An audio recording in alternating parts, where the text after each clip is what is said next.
På en græsmark uden for Silkeborg motionerer 500 mennesker 2 gange om ugen. Og der er fuld fart på. Men hvad er det, de har gang i? Jamen, de deltager i et koncept, der hedder Fit Challenge, som er et 8-ugers koncept med 16 træninger og 3 bodyscanninger. Og så har vi en galafest, hvor vi fejrer deres resultater til sidst. Og det vi gør her, det er 30 minutters effektiv træning, de er i gang i. Med 1 minuts træning kører det lige nu. Op! Helt op! Det ser ud til at være en succes med 4.000 deltagere på landsplan. Men hvad er det, man har ramt?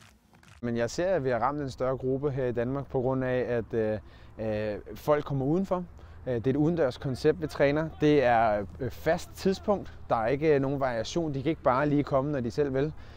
Det er tidsbestemt. Det er 8 uger også. Så folk kan også se det som en overskuelig ting. Hvis de kommer fra ingenting, så kan de godt se, at 8 uger, det kan jeg overskue.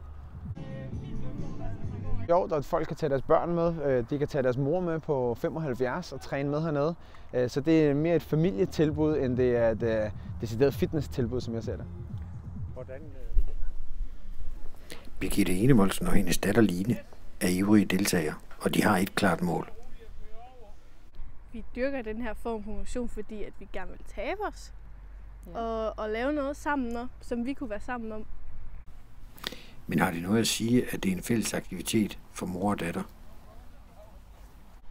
Jeg synes, det har noget at sige, fordi at så råber jeg, godt mor, kom så, og vi kan sådan støtte hinanden i det. Ja, det synes jeg. Bakke hinanden op og sige det med kosten derhjemme. Ja, ikke lige det der stykke slik, eller husk nu lige det der, så man ikke står med det selv, og så bare kommer helt ud af i et dårligt mønster.